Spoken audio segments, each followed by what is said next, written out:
Hey Cancer, thank you so much for joining me for your Written in the Stars 5-minute forecast for February. We're just going to get into the really major astrological energies that are affecting you this month and tell you what areas of your life are really in the spotlight.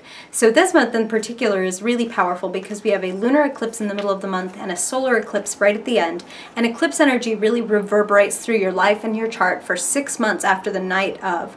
So you can really expect the decisions that you make this month to have even more weight and meaning than usual. So let's jump in and see what's going on for you, Cancer. I hope you can appreciate my weather woman-ish gestures and my kind of janky, very scientifically accurate, mathematically correct chart. Okay, so the first really important and exciting thing happening for you this month, Cancer, is that on the 4th of the month, Venus, the planet of love, beauty, abundance, and gifts, moves into your 10th house, your house of career and destiny. So this is like life purpose, this is how you appear on the world stage, how people see you, your reputation. And Venus is joining motivated Mars and revolutionary Uranus. So this could be a really fantastic time for some surprises when it comes to your career, because Uranus is like, boom, like what do you think? How about this? Let's try this. How about this? So there could be some really fortunate surprises in your work situation. And this is the house of career. So some of us have what we might consider a job. Like I have my 9-to-5.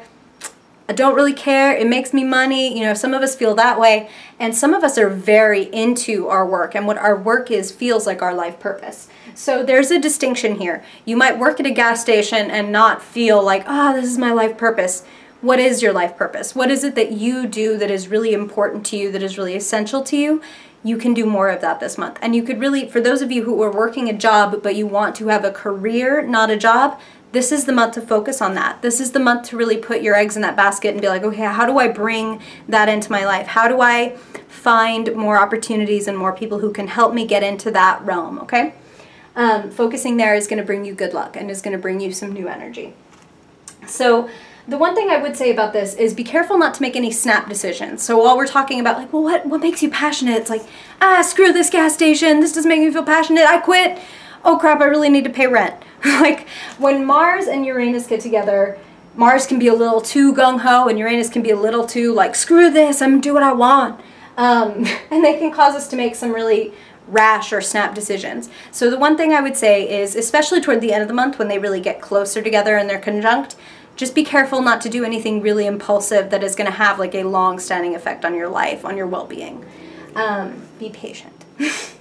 Okay, so on the next thing that really is exciting is on the 8th, Mercury will join the Sun in your house of intimacy and the other, less politely known as the house of sex, death, and other people's money.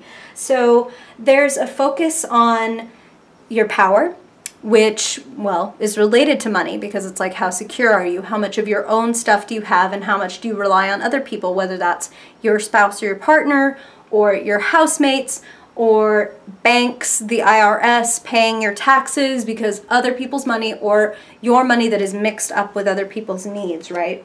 Okay, so this is a good time to tweak your budget, to think about how much you pay, how much you receive, and whether you can bring that into greater balance, how you can even discover how to make new income and really get your money in order this month. So this would be a really good focus for you to take on, especially during the first half, pretty much 2/3 of the way through the month. Okay, so on the 11th, things get really exciting when we have that lunar eclipse. And the lunar eclipse for you, we're still on your money this month. This is a money month for you, Cancer. That eclipse happens in your house of money and values. So this house is about your net worth, but it's also about your self-worth. What do I value? What do I need in order to feel secure?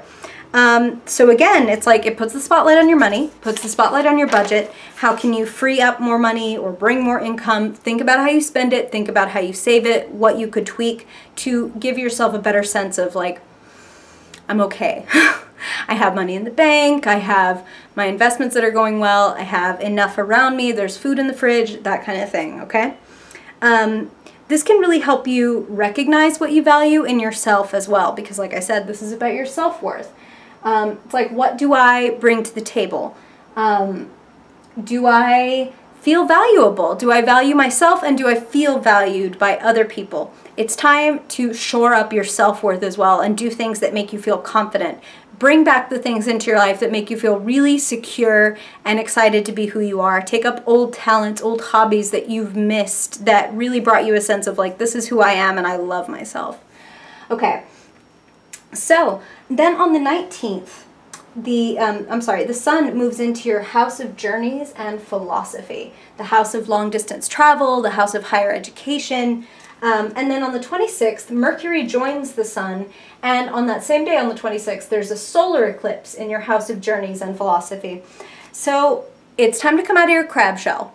It's time to get out into the world, and it's time to put your ideas out into the world. So some of you may be thinking about publishing or broadcasting, and this would be a fantastic, fantastic time to do it.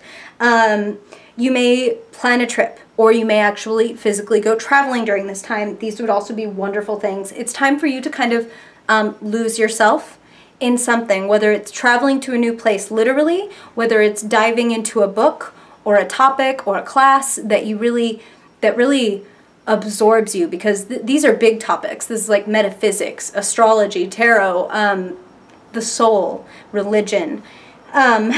Okay, so you're moving really into uncharted waters. You're ready to experience more of who you are and to share who that is with other people. So share your ideas, start the blog, publish the YouTube channel, get out and speak to people, take classes. Okay, and especially nowadays we're living in a place where we can have that online community as well. So even if you can't leave your house, let's even say, you know, you're physically disabled and you can't go anywhere, you can still find a way to travel virtually. You can still see all these new places and these new ways of thinking and philosophies and really broaden yourself, and that's going to bring you a lot of luck in February. Thank you so much, Cancer, for coming. I hope this is really helpful for you and helps you have a fantastic month. You can read more on my blog, writteninthestars.co, where I do weekly horoscopes, monthly tarot readings, and daily tarot readings as well. I'll link all that stuff below. And you can also find me on social media if you want to tell me what you thought or ask me some questions about this. I would love to hear from you. Thanks again and have a wonderful month. Bye, Cancer!